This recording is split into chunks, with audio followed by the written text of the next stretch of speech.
Hey everybody, it's Dave here from Dragonhill Games, and I'm back at you with another Pioneer deck tech.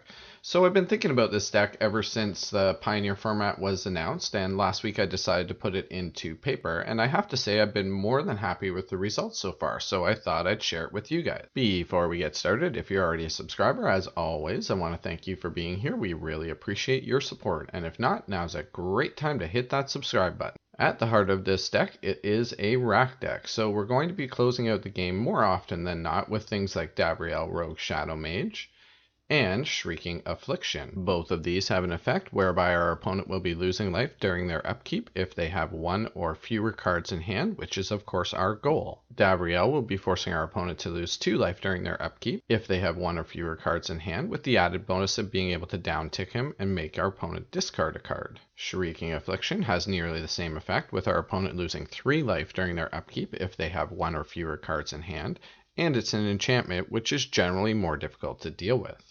A lot of times the rack decks can really struggle against an overly aggressive opponent in the early game, and sometimes in the mid game if your opponents have managed to establish a healthy board state. Enter our creature package. Deathrite Shamans provide excellent early game support. They help us deal with recursive graveyard strategies, have a life balancing effect, and provide an emergency blocker if necessary.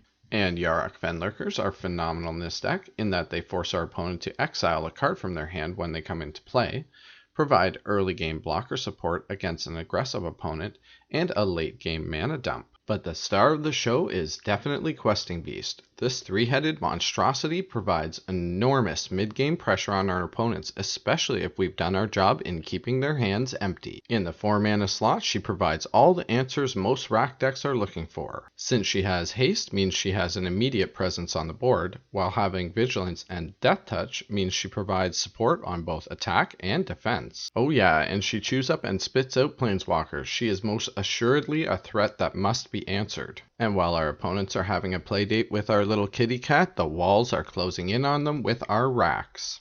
Speaking of racks, let's look at how we can empty out our opponent's hand.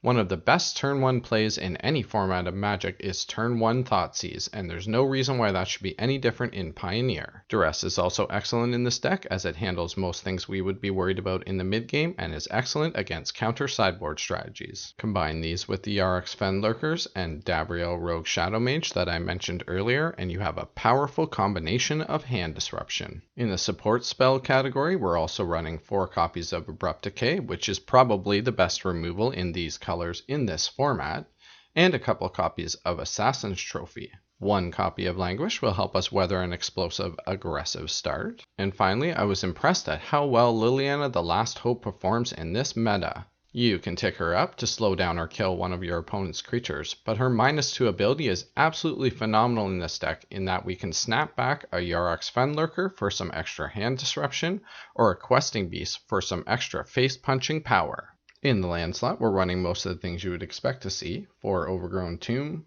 3 Woodland Cemetery, 3 Landmar Waste, as well as 4 basic swamps and 4 basic forests. But I've also included 3 Mutavaults as a way to get in there for a little bit of extra damage or provide blocker support if absolutely necessary, 1 Blast Zone as a way to get at something we can't reach, and 1 Castle Locthwain for some extra late game card draw. And finally, in our sideboard, we have the best answers for today's best Pioneer decks.